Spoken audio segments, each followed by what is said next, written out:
This year we're celebrating a remarkable milestone. 100 years ago, right here in Portsmouth, the very first ferry set off on what would become the Isle of Wight's most important lifeline, the Portsmouth to Fishbourne route. For a century, this crossing hasn't just carried cars and passengers, it's carried families heading home, tradespeople at the start of a working day, holidaymakers full of anticipation, and generations of islanders, freight, and emergency services moving between the island and the mainland.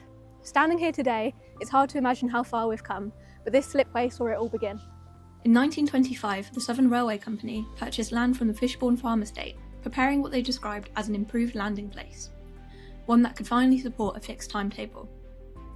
By the 15th of March in 1926, the service transferred to Fishbourne, using a tug pulling 3 wooden towboats. Almost overnight, demand surged. By August that year, more than 4,000 cars had used the new Fishbourne link, more than the entire total for 1922. The future of the route was clear. A while later, in July 1927, everything changed. The Fishbourne entered service, one of the very first true car ferries on the route. She could carry 15 cars and 100 passengers.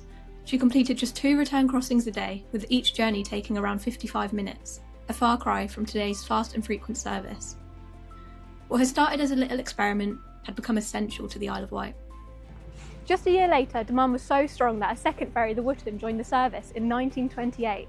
For the first time, the Portsmouth to Fishbourne route could run a 2-boat service, allowing up to 6 trips a day. In some of the images from that time, you'll even spot the Gosport chain ferry, looking very different to the Gosport ferry we know today. The Solent has always been busy, but this route was fast becoming essential. By the summer of 1929, almost 13,000 cars were being carried each year, with up to 15 trips a day during peak season. Soon came a 3-boat service, with the Hilsea joining the fleet in 1930, the last of the first generation of ferries. Comforts on board were limited, and many passengers chose to stay in their cars for the duration of the crossing. Loading in Fishbourne wasn't always straightforward either, with a real risk of cars grounding. Shore crews closely monitored every vehicle boarding.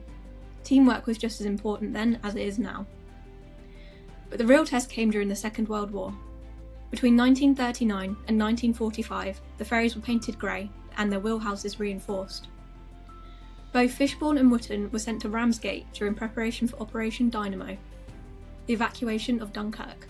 With large parts of Portsmouth badly damaged during the Blitz, and the Isle of Wight closed to visitors, a reduced service continued, carrying military equipment and supporting the war effort. Even during wartime, the route never lost its importance. By 1945, a normal service returned, and traffic quickly grew. Petrol rationing ended in 1950, and the Austin Mini arrived in 1959.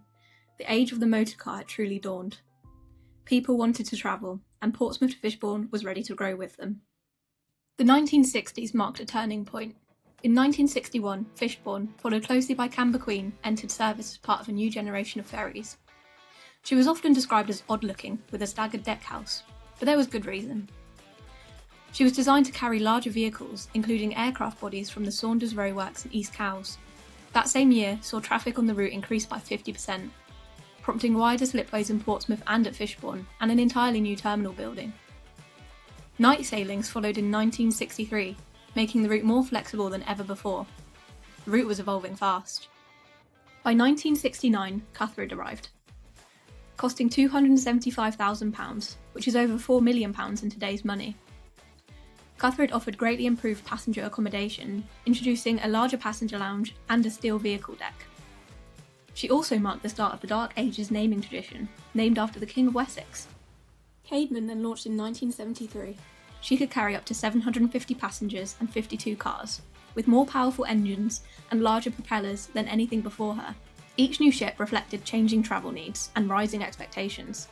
As traffic continued to grow, mezzanine decks were later added to increase vehicle capacity, something we still use today. This is proof the route was constantly adapting.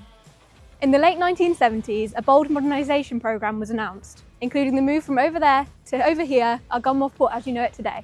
In 1983, St Catherine entered service, and for many of you, she feels very familiar to what we have today. She was the first Isle of Wight ferry to feature a fully enclosed bridge, offering incredible all-round views of the Solent. She served this route for over 25 years, becoming part of everyday life for thousands of islanders and visitors alike. Chances are, many of you watching will have your own memories on board.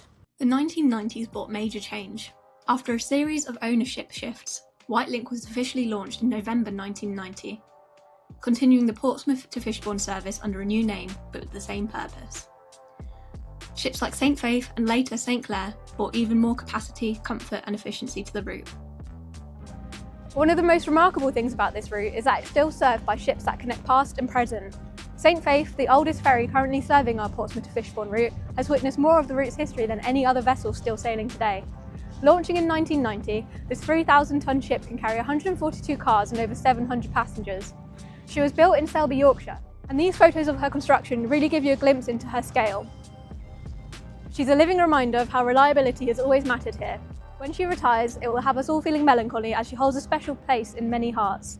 As the route moved into the new millennium, one ship came to define modern travel on Portsmouth to Fishbourne. St Clair entered service in 2001 and was designed to meet the growing demand for cross-Solent travel. At the time, she was the largest vessel to ever serve the Isle of Wight, bringing a new level of capacity and comfort to the route. With 3 vehicle decks, spacious lounges, and a crossing time of around just 40 minutes, she quickly became a familiar sight for thousands of regular travellers. And she hasn't stood still. St Clair was extended in 2018 to allow for 2-tier loading, helping speed up turnaround times and increasing capacity, while upgrades on board improve comfort and accessibility for passengers. Today, alongside Victoria of Wight and trusty St Faith, St Clair remains a reliable workhorse of the Portsmouth to Fishbourne route, and a key part of its story. In recent years, investment has continued. New terminals, double-deck loading, automatic mooring systems, all designed to make crossing smoother and quicker. And in 2018, Victoria of Wight entered service, England's first hybrid-powered ferry, setting a new standard for sustainable cross-Solent travel. From 2 crossings a day to the 24-hour service we run today, the Portsmouth to Fishbourne route has been part of everyday life for hundreds of years. And while the ship's terminals and technology may have changed, the purpose hasn't. This route has always been about connection, between Ireland and the mainland, between people and places, between past and future. If you've travelled this route over the years, chances are you're part of a story too. Share your stories in the comment section. Here's to the last 100 years and many more still to come.